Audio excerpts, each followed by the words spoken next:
Masabi ko sa'yo, Mr. Madriaga, ang dami mong kaso ng kidnapping for ransom, kaya ka nakakulong. Yung dinedeklara mo na San Sebastian Law ka, ano ngayon? Grade 6 lang si Vice President nung nandun ka. 12 years old.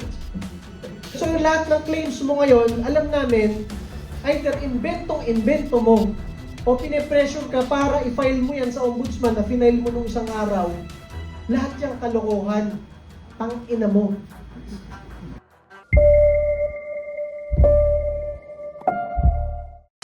Kasi ako makatulog ng 3 araw dito sa Rodel ba? Ramil Madriaga na to eh. Nabibwisit talaga ako. Hindi pa naman ako nakainom ng Losartan. Pero partner ha, masigit ko lang, mabigat ha, dinalaw ni Delima. O, dinalaw pa ni Dilima. Oo. Kaya hindi na daw Jonel, Ramil. Ito, banggitin ko lang po ng mabilis sa inyo ha.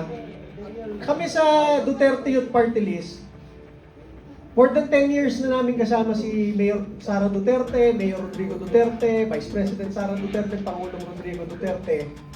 Pag kami napunta sa Davao o sa Malacanang o sa mga opisina nila, normally, kami, hindi agad namin kilala yung mga abogado doon, mga politiko, pero kilala kami, Yusek Cardema, Congresswoman Cardema, binabati kami. Pero, pag patungkol sa Armed Forces of the Philippines at Philippine National Police, mga PSG, VP PSG, mga nakadetail sa Malacanang sa Davao, kilala namin karamihan yan. Kasi pag napunta kami doon, sasaludo pa yan. Sir, kamusta po? Idol po namin kayo, laban lang po sa NPA. Kasi nga, kami lumalaban sa Kongreso, laban sa NPA. Kaya karamihan ng mga security detail ng Pangulo sa PSG at ni Vice President Sara Duterte sa VP PSG, kahit nung mayor pa siya sa Davao City, kilala namin karamihan yan. Yung Duterte Youth Party List, yung 3 congressman na dapat nakaupo ngayon, isa nag-aral sa PNPA, isa nag-aral sa PMA, yung isa taga-UP, parte ng AFP Reserve. Talagang pro-military government troops kami. Hindi namin kilala yung Rodel Madriaga na yan, na bigla na lang, Ramil ba? Ramil Madriaga na yan, na bigla na lang lumabas.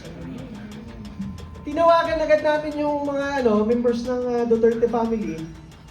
Sabi, parang hindi rin namin kilala yan eh. Kahit yung mga security, mga dating PSG commander, Yusek, hindi namin kilala yan. Hindi sir eh. So pinasa namin yung statement niya, yung affidavit. Diba? I am Ramil Madriaga. I took up the College of Law from 91 to 95 at San Sebastian. Doon pa lang, I took up the College of Law. Sabi ko, ano to? I graduated but did not pass the bar. I work in NSC, National Security Council, and ISAF from 2001 to 2015. Doon pa lang ma-realize nyo kung taga-military kayo o familiar kayo sa military police. Paano nangyari na nagtatrabaho ka sa National Security Council, tapos nagtatrabaho ka pa sa Intelligence Service Armed Forces of the Philippines? Eh, hindi ka nga parte ng AFP eh. Wala siyang ranggo sa Armed Forces kahit private o corporal. Wala siyang ranggo sa PNP kahit patrolman. Hindi siya parte ng mga tropa ng gobyerno, pero sinasabi niya nagtatrabaho siya sa Armed Forces of the Philippines at sa NSC. Pangalawa, I work in the NSC NBI from 2018 to 2020. Paano nangyari nagtatrabaho ka sa National Security Council, tapos nagtatrabaho ka rin sa NBI under ng DOJ doon sa 2 taon na yon? Anybody na familiar sa government service, alam niyo na agad sinungaling eh. Pangatlo, from 2018 to 2021, I work in the NSC, National Security Council, PSG, Presidential Security Group, and GHQ, General Headquarters. Ano yun? Eh yun rin yung same date nung nagtatrabaho ko sa NBI. So nagtatrabaho siya sa 4 na ahensya ng gobyerno, imposible yun. When you work in the PSG, separate unit ka na ng armed forces. Kasi pag nagkaroon ng kaguluhan sa bansa, nakadepensa lang kayo sa Pangulo. So yung sinasabi niya, nagtatrabaho siya sa PSG, sa GHQ, sa Camp Aguinaldo, sa NSC, sa Viluna, at sa NBI, sa Maynila, sabay-sabay. Doon pa lang makita niyo na abnormal tong tao na to. Talagang ma-high blood ka sa Oh, pangatlo. at the start of the 2016 election campaign, then Congressman Roy Logoles introduced me to the Duterte family to provide political and security advice. Pare, mapapainom talaga ako ng losartan eh. Una, si Congressman Roy Logoles, yung binanggit niya, patay na, kaya hindi mo ma-verify kay Roy Logoles. Pero nagsalita si Malu Tiquia, Chief of Staff ni Roy Logoles, hindi rin daw niya kilala yan. O, dun pa lang, di ba? Pangalawa, inirekomenda ka nung patay na congressman sa Duterte family para ikaw ang mag-provide ng political and security advice kay Mayor Duterte. Pare, veteran politicians yung mga Duterte. Ang tatay ni Pangulong Duterte, gobernador na, 1950s, 1960s. Cabinet secretary na, 1970s. Ang anak, mayor, long-term, naging congressman, naging presidente pa. Tapos, ikaw ang magbibigay ng political advice dito sa political family na ito. Tapos sinasabi mo dito, ikaw rin ang pinagbibigay ng security advice. Sa dami ng general ng Armed Forces of the Philippines na na-assign sa Task Force Davao, ikaw na walang ranggo sa AFP o PNP, ikaw ang magbibigay ng military advice. Oh, I was also assigned to form groups that would support President Duterte's candidacy for president. Yan yung mga isang tao lang nag-volunteer ako, tapos sinasabi na niya siya na yung nagtumulong, di ba? When Duterte was elected president, he ordered me to serve as counterintelligence agent for the National Security Council. Talaga namang kung may baseball bat ka nga naman talaga, mapapalo mo sa ngipin at sa pagmumukha niya to eh. Nung naging presidente si Duterte, inutusan ka. Masabi ko sa inyo, ang presidente ng Pilipinas, napakaraming sekretary, napakaraming undersecretary, napakaraming assistant secretary, at napakaraming general sa Armed Forces at sa PNP. Maliban pa sa napakaraming opisyal galing PMA at PNPA, ikaw na walang ranggo sa AFP at PNP, ikaw ang inutusan for counterintelligence. Putang ina. Pangatlo, basahin ko lang kasi baka makalimutan ko. During that time also, I was instructed to provide intelligence information for President Duterte's Oplan Double Barrel. Nandiyan si Chief PNP Bato, graduate ng Philippine Military Academy, at napakadaming graduate ng Philippine National Police Academy, FBI Academy sa US. Ikaw ang inutusan ng presidente mag-lead sa intelligence information? Putang ina talaga, mapapamura ka talaga. Pangatlo, sometime in 2018, I was formally assigned by President Duterte to work for the Presidential Security Group. Masabi ko sa inyo, kahit pulis at sundalo ka, kahit graduate ka ng Philippine Military Academy at Philippine National Police Academy o Officer Candidate School, hindi ka agad makakapasok ng PSG kung hindi ka mag-VIP training sa PSG mismo. Wala dyan yung mag-outsource sila na, ayun, pwede yung nagtitinda, mukha kasi nagtitinda ng ano to sa kanto eh. Ito, pwede na tong PSG. Paano mangyari yun? Diba? O, pang-apat, in 2018, I was introduced by President Duterte to his daughter, Davao City Mayor Sara Duterte, and likewise tasked by the President to provide intelligence gathering involving politics, law, to Mayor Sara Duterte. Pare, abogado si Rodrigo Duterte, abogado si Sara Duterte, napakaraming abogadong nakapaligid sa kanila. Ikaw ang inutusan mag-provide ng legal advice kay Sara Duterte. Alam mo talaga sinungaling eh. And also, intelligence regarding politics.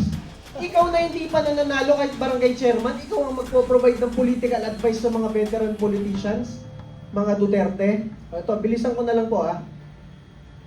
We were able to register ISIP Pilipinas at the SEC with me as national convener. Madali lang yan. Kahit pumunta kahit sino sa atin sa SEC, mag-register na ako ang head ng walang ISIP Pilipinas. Oh, ayun, ikaw ang chairman doon. Non-stock, non-profit. Ito pa, masabi ko sa inyo, talagang mapapadagdag ka ng dosage ng losartan. When Mayor Sara Duterte won as Vice President, I was tasked to form the Vice Presidential Security and Protection Group. Walang ya. Sa dami-dami ng general ng Armed Forces at PNP at mga opisyal na nakapaligid sa kanila galing PMA at PNPA, ikaw na walang ranggo, ikaw ang pinag-form ng Vice Presidential Security Group. Pare, kahit colonel ako, kahit general tong mga katabi ko, hindi kami makakapag-form ng isang unit ng Armed Forces kung hindi kami inutusan ng DND. And that is the truth. Si Secretary Lorenzana noon at si AFP Chief of Staff Centino ang nag-form ng Vice Presidential Security Group para pag alis nila, merong separate unit na magpoprotekta sa Vice President. Hindi ikaw, Mr. Madriaga, ang nag-form ng VP Security Group. Ito po, last na. Colonel Nolasco, who was the head of the Presidential Security Group Training School, was my student. Yung head ng PSG school, estudyante mo, saan mo estudyante? Eh siya na nga ang head ng school. I was introduced, I recommended Colonel Raymond Lachica to head the VP PSG. Kahit nga general ka, magrekomenda ka, hindi ka basta papansinin agad ng PSG eh. Sino ka para mag-recommend? O ito, tapusin ko na dahil ang daming kalokohan dito. Around December 2022, at around 1:30 p.m., I stayed with Colonel Nolasco and Colonel Lachica when vehicles with 4 duffel bags of money arrived. Alam mo yung oras, 1:30, pero hindi mo alam yung araw. At around December 2022, 1:30 p.m., ano yun? Yung buwan alam mo, pero yung araw hindi mo tanda. Ito po. During my meeting with Attorney Mans Carpio, I was tasked to pick up money and everything.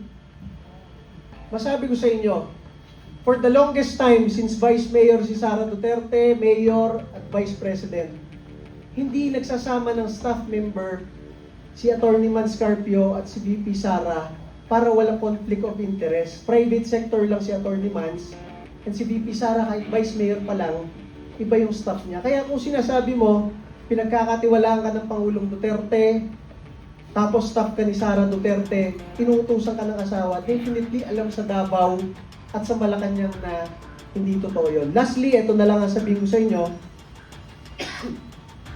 Dahil nauuso bigla ngayong panahon na ito yung pag-deliver ng 1 billion. Dati wala kang maririnig. Ngayon bigla na lang si Mr. Madriaga nagdeklara, I delivered 1 billion pesos and the delivery was verified through call to me by President Duterte himself.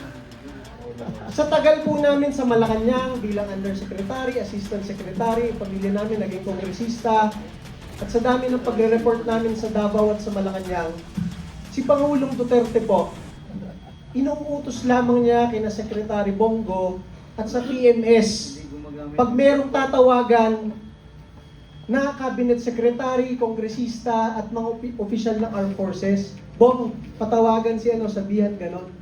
Hindi naghahawak ng cellphone yan dahil matanda na si Pangulong Duterte, nakakatamad mag-type. Inuutos lang yan. Para sabihin mo, nag-deliver ka ng 1 billion, tapos tinawagan ka ni Pangulong Duterte kung okay na yung delivery, putang ina mo. Lastly, masabi ko sa'yo, Mr. Madriaga, ang dami mong kaso ng kidnapping for ransom, kaya ka nakakulong. Yung dinedeklara mo na San Sebastian Lo ka, ano ngayon? Grade 6 lang si Vice President nung nandun ka. 12 years old. So yung lahat ng claims mo ngayon, alam namin, either inventong-invento mo, o pine-pressure ka para i-file mo yan sa ombudsman na final mo nung isang araw, lahat yung kalokohan, tang ina mo.